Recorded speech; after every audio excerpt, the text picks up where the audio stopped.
Welcome to the Heartbreak to Happiness show with Sara Davison. If you're struggling with a breakup and you feel shocked, angry, betrayed, devastated, or sad and alone, then this podcast is for you. Best-selling author and award-winning host Sara Davison shares how you too can get on with your life to heal, grow, and move from heartbreak to happiness. Here's your host, Sara Davison. Welcome back to the show. And today, my guest is Nikki Eisenhauer. Nikki is a professional psychotherapist, international life coach, a yoga teacher, and host of the podcast, Emotional Baddass. So I am super excited to welcome Nikki Eisenhauer to the show. Welcome, Nikki. Thank you for having me. I'm excited to be here. I'm very excited to have you. I mean, gosh, you do so much with your work. Maybe just to get us started and put us all in the picture, would you mind sharing your story with us? As I know that's going to be super inspiring for my listeners. Well, my quick story is that I had a lot of childhood trauma. From the moment I was born, I almost died. So I think my little nervous system has been sort of fried and frazzled all of my life. I had really immature, personality disordered parents. My mom married a pedophile when I was right about 10. So I grew up and confronted that secret and put him in prison. So I've had, and then I went on, of course, when you grow up that way, you have a lot of dysfunctional relationships because you wouldn't really know a functional relationship if I tripped over it. I wouldn't have known it back then. So I've had to really build my life to sort of shed what no longer serves me and really work on what is a healthy relationship with myself and how do I break up and leave these dysfunctional relationships to be able to grow into a really good life. And that's kind of an oversimplified version of what happens to us when we grow up with unsafe people. We learn to be unsafe with ourselves. So I had quite a few dysfunctional relationships. I had a really scary first marriage, someone I met when I was 17 and kind of fell in love. He had a little toddler daughter, and that kind of kept me in it for a long time. And leaving him felt like I was going to be on a Dateline special or like some kind of murder podcast. I was scared for my life. And so I've had this journey as a human being in figuring out what is it to respect myself, to love myself, and what it is to align with people who have goodness in their hearts instead of bring me to that re-traumatizing place. And then as a professional, I have an undergrad degree in psychology and I have a master's degree in counseling. So I was a very sort of clinical, by the book clinical therapist for about 10 years of my practice. I've been practicing about 16 years. And then I've moved into coaching to really try to inspire people, really give them the tools of what it really takes. Because I think we read a lot of books, we listen to a lot of podcasts. Obviously, we're both podcasters, but there's a lot of nitty gritty. There's a lot of nuance in letting go of people and figuring out which people do we hang on to and which people do we let go of. So that's kind of my generalized story. Wow. I mean, gosh, that is such a story, and to have gone through such trauma at a young age. I mean, as you were telling the story, I was thinking, gosh, it's amazing that you realized it wasn't normal at such a young age, because I think when you grow up in that environment, whatever you're born into, it's understandable that you would expect that is what life is. That is what relationships are about, marriage is about, love is about. So how at such a young age did you realize, actually, this isn't right? Because I think a lot of people that I see in my clinic coming out of toxic relationships, and there's a lot of people, especially post-pandemic right now, that are sort of waking up to the fact that maybe it is an abusive relationship, it is toxic, or at least it was on the spectrum of slightly unhealthy at times. How do you sort of wake up to that realization at such a young age, when I know so many adults struggle with that now?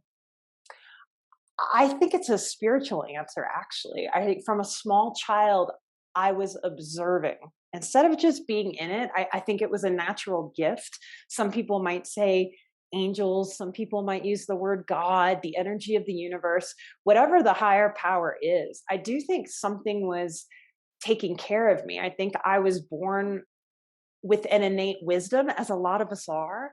And I think that growing up that way took me away from it. Like I didn't know how to trust it. I heard that wisdom.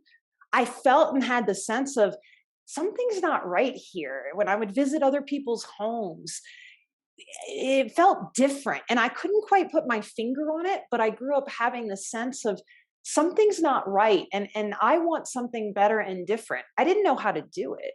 So I think the truth is that we don't like, and in all the self-development literature out there, we don't name so much, is I had to do it really wrong until I could do it really right. And I think we shame that.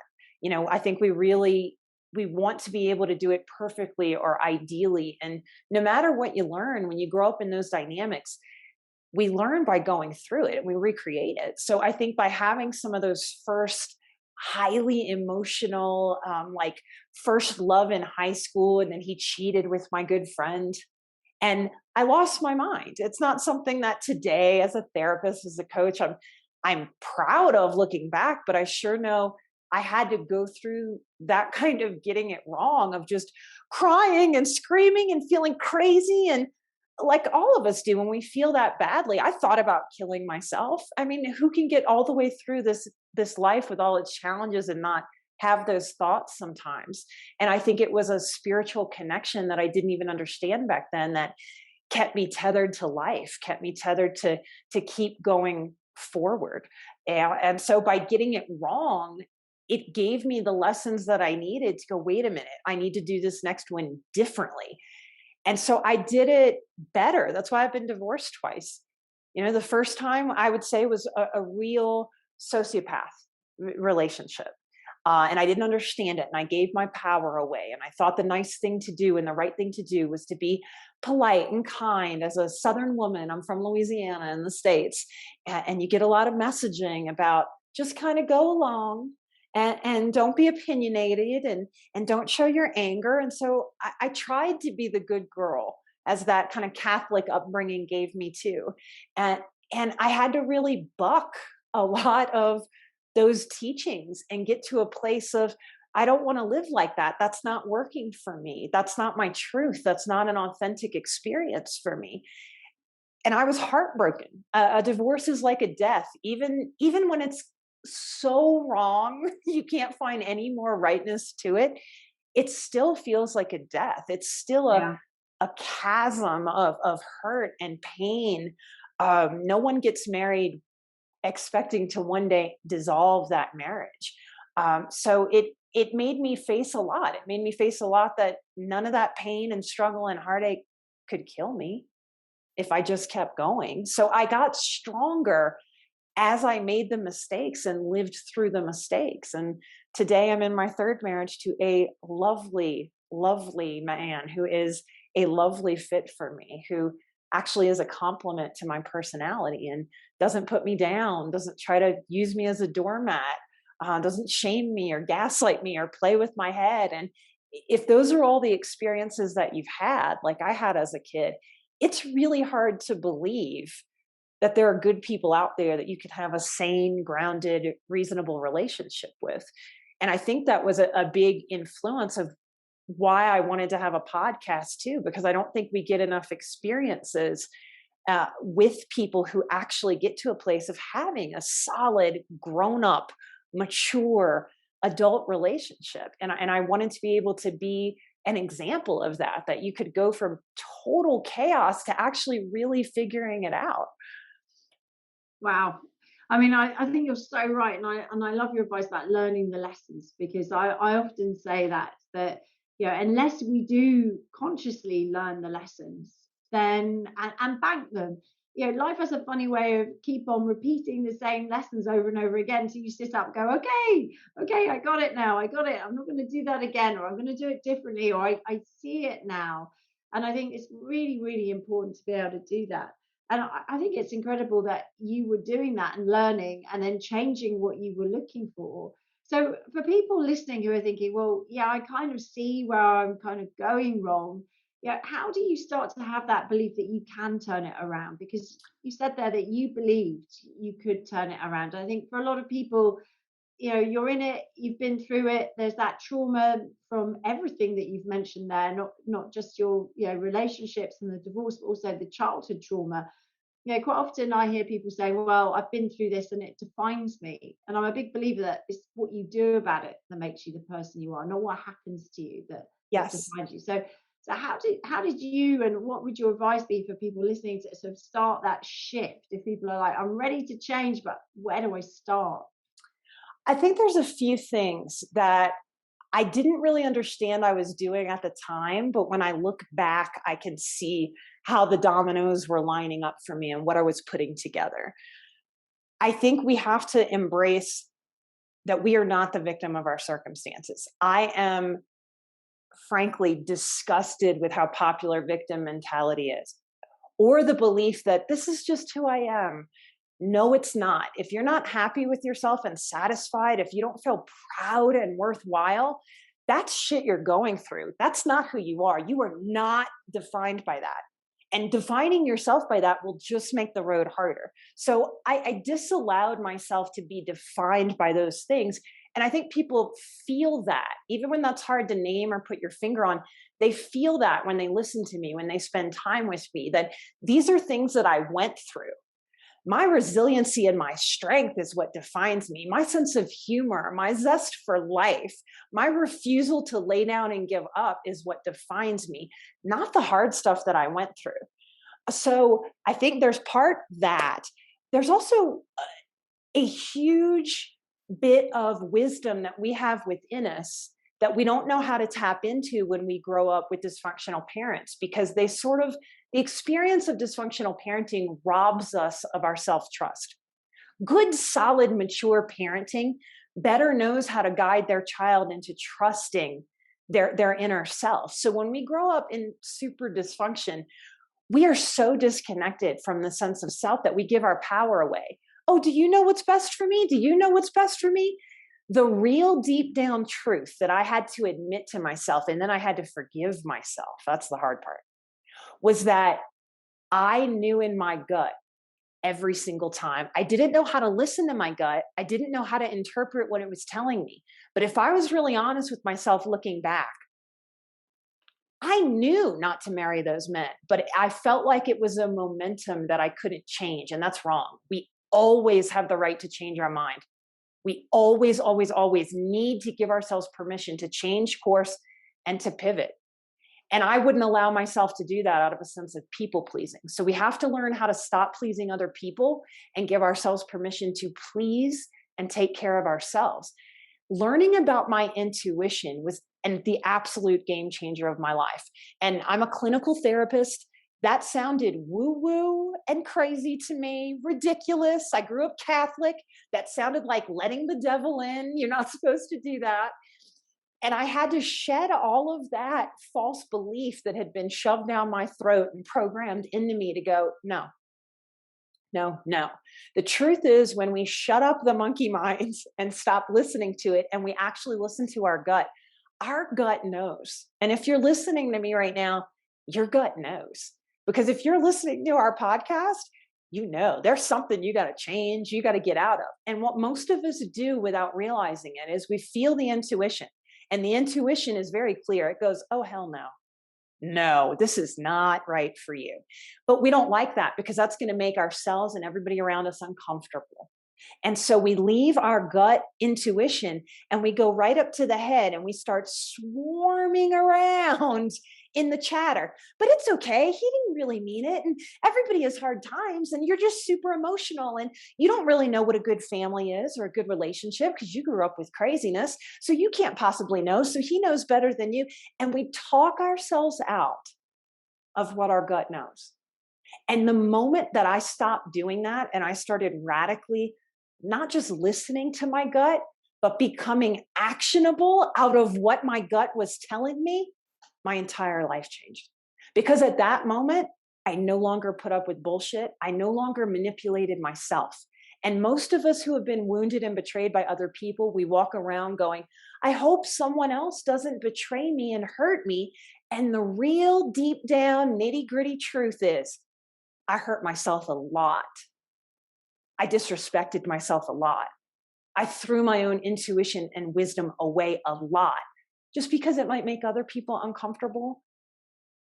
That is so wrong. And we don't do a good enough job in mental health or in parenting or anywhere in the world, in my opinion, of teaching people how to get out of that process of talking ourselves out of what we damn well good and know is good for us, because you can make it as complicated as your mind wants to make it.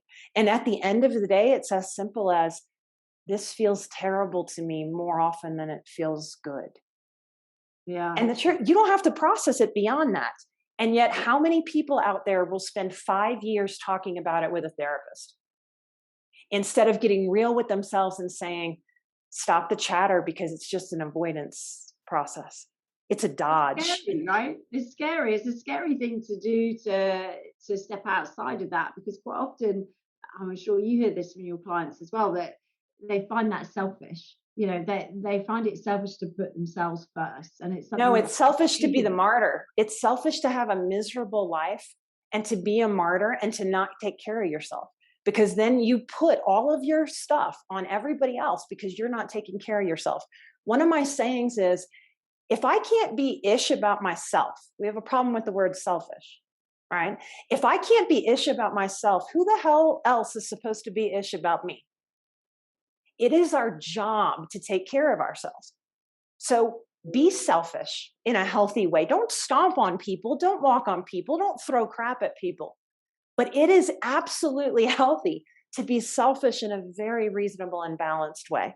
When we do that, when I have done that in my life, that is what has given me the energy to actually be able to take care of the people that I love in my personal life and that I take care of as a therapist, as a healer, as an intuitive, as a coach. So when we get that kind of healthy and selfish, we become better people. We serve more.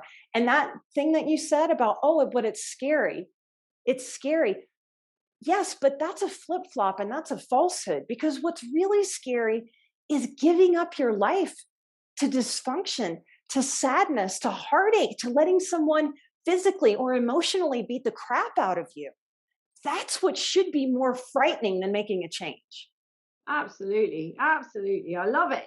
It's so true. I mean, I've been in a toxic relationship. A lot of my listeners will know that, and several actually. And then coming out the other side, actually, most people are, and I hear this all the time in my clinic, nervous about being alone, how they cope, lack of confidence. But for me, one of the overriding sensations, feelings that I had was liberation, freedom. Yes, me too. Just to be myself. And that catapulted being free to be myself and not caring what anyone else thought. As long as I was doing what I thought was being the best me, then that was enough. And looking for that external validation and people pleasing then takes a back seat, because that freedom is something that I think if you've never really experienced it because you've been in those controlling relationships or self-serving, like for others, people pleasing relationships, it's one of the most magical experiences you can have. That's a great word for it. I agree and I concur. Because in that moment, my inner child looked at me and went, she's finally taking care of me. And that was a better job than any other adult had ever done for me as a child. And so when you finally step into that and stop pussyfooting around, maybe showing up for yourself, and you just do it, it feels liberating. It feels alive. I resent how the medical community medicated me for depression during that time. It's true, I was depressed. But if you're not living your truth, if you're not listening to your intuition, if you're with someone who is misaligned with you, which is a very kind and generous way for me to say if you're with an abuser, damn right you better be depressed. How else is your system supposed to tell you, make a change, make a change, make a change, make a change? If you were happy and okay in that, that's what would be really sick. I have a belief, you got to watch out for me and my super clinical terms, but that trauma flip-flops things. Most of us, if we look back at the moments where we were starting those dysfunctional relationships, we didn't really have a lot of alarm bell. We had some, but it was whispery. When we come across an actual healthy person to have a relationship with, there's a flip-flop. All of a sudden, I did this, and I see so many of my clients do this. will go, whoa, what is this kindness? What manipulative, twisted game is this one trying to play with me? And it flip-flops it, because really, that's what we really needed to bring into those earlier relationships. So we bring that guardedness and flip-flop it and put it on the healthier person instead of the more dysfunctional person. So part of what we're doing is learning how to sort of iron out those flip-flops or flip them back, so that we actually have our alarm bells and hear them loudly when something or someone is truly dangerous or toxic. And we actually open up slowly and reasonably, vulnerably, instead of throwing up all these red flags and alarm bells when there's somebody actually that's a much better, healthier potential match.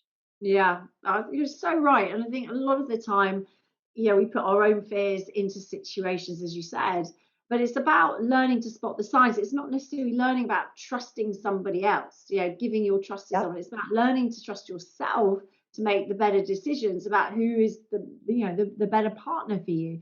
And I guess we have to look at spotting the signs, right, to be able to do that, to spot the signs, Yes. the warning signs, and not think at that moment, oh, well, maybe I can change them, or maybe they're just having a bad day, but actually just saying, right, there's a warning sign, I'm out, no second chance, I'm gone, right?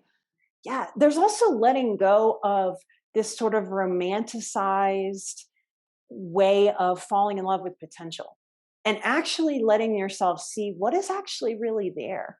And instead of trying to take on the job of developing a human being that's not ourselves, we might give ourselves permission to attach or attract a person who actually is doing the work themselves too.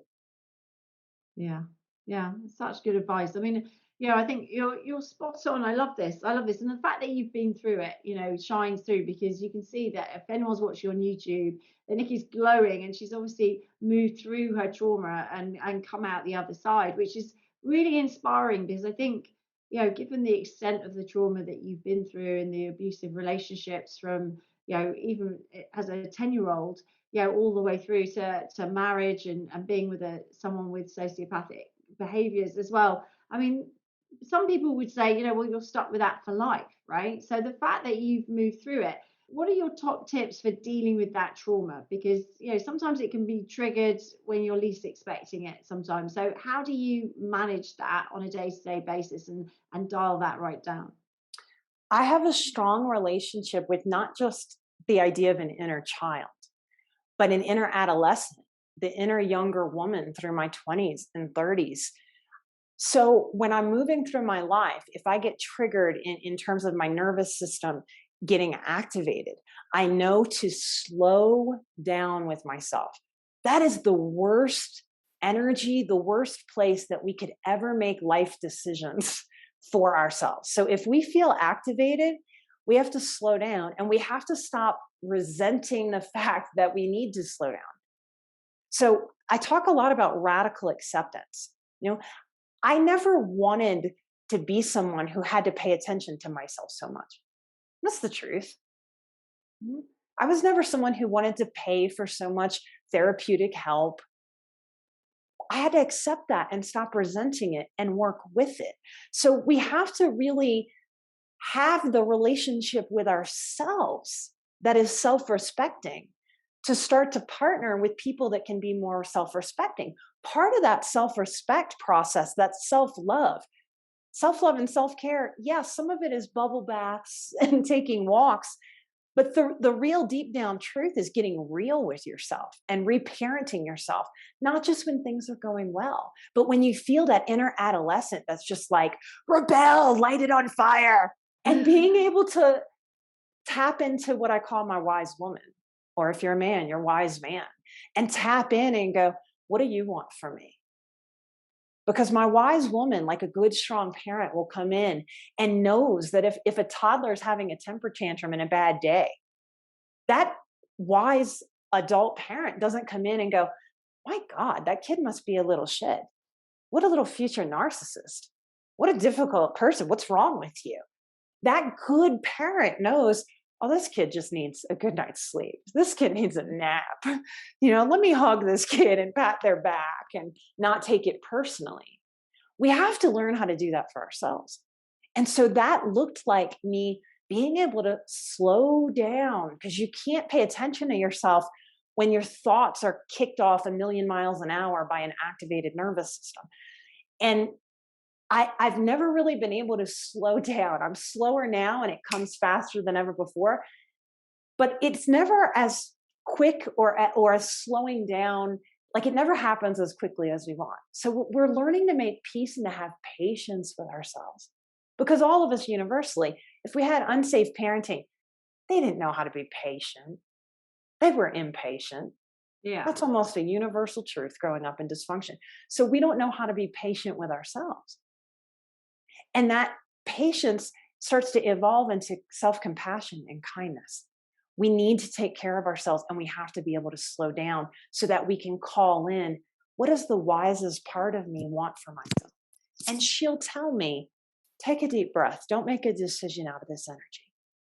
And I have had to learn how to hold my inner child and sit and go, it's okay. I'm sorry you're feeling this way. It's not always going to feel like this. This is just a moment in time.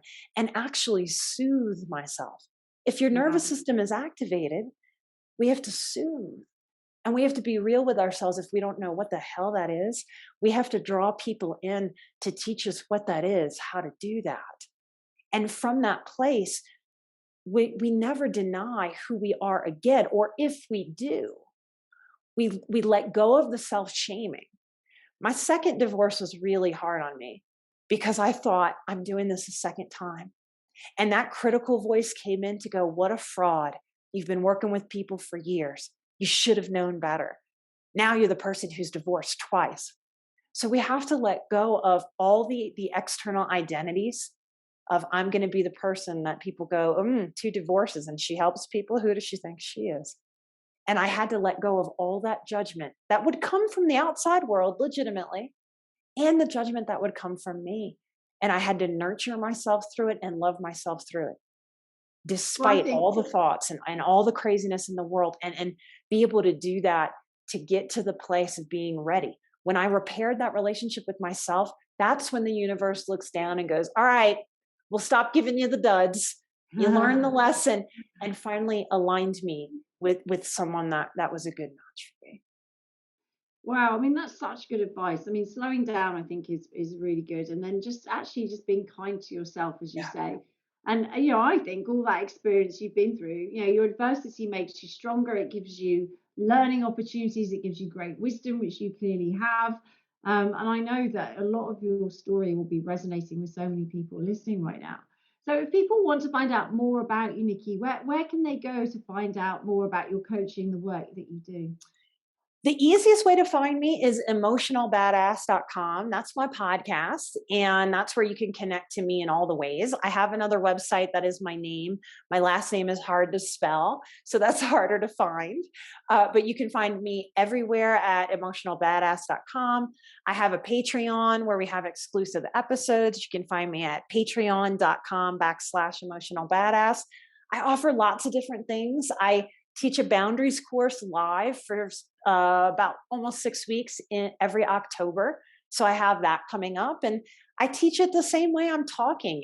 I am a believer that we have learned from human beings sharing their stories since the beginning of time. It's primal. We are a tribal species. We need each other.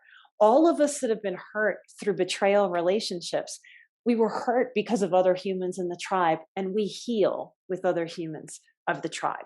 As much as it has been my job to heal myself singularly as me, I could have never done that in isolation. I really could only do that to the fullest extent of the spirit of that message with other people too. And so I feel honored and blessed when people put enough faith and trust in me to be able to do some of that work with me. So if you feel it, again, feel out your intuition. If your intuition says, yeah, there's something that she's talking about, I want to hear more with her, then just let yourself be guided and come find me, and you will find the right offering that I offer, and you can just jump in and we'll go from there. Absolutely. I have one last question for Sure. you.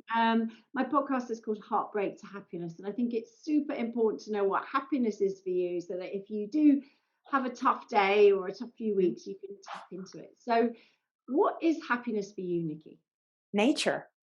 Nature. I've always been a city girl. And just recently, I moved to a little bitty, teeny tiny mountain town in Colorado.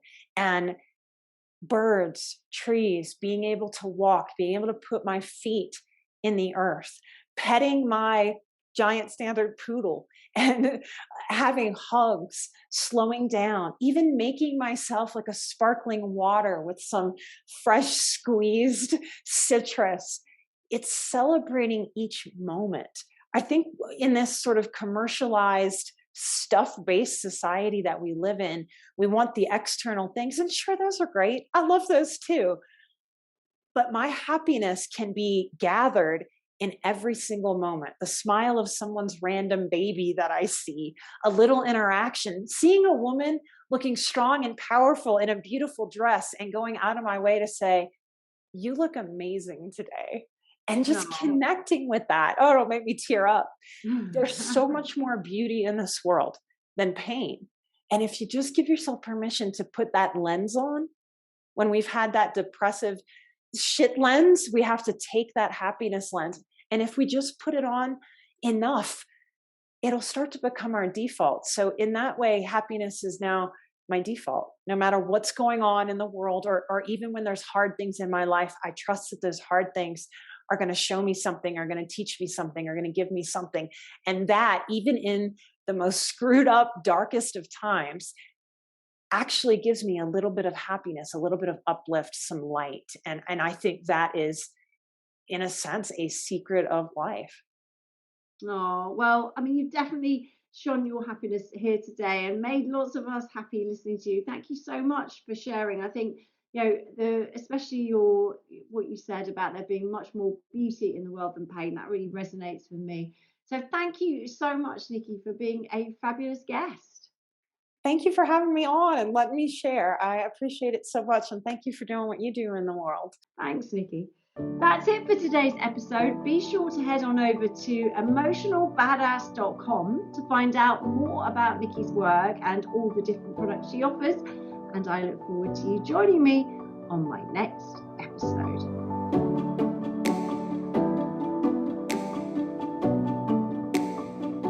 That's it for today's episode of Heartbreak to Happiness. Don't forget to subscribe and leave a review to win a free ticket to Sara's virtual Heartbreak to Happiness retreat. This is a transformative combination of live webinars with Sara herself, coupled with her empowering online video program designed to help you cope better with your breakup and start feeling happy again. For more details, head on over to heartbreaktohappinesspodcast.com, where you can also get a copy of Sara's gift. Thank you, and join us again on the next episode for another dose of Heartbreak to Happiness.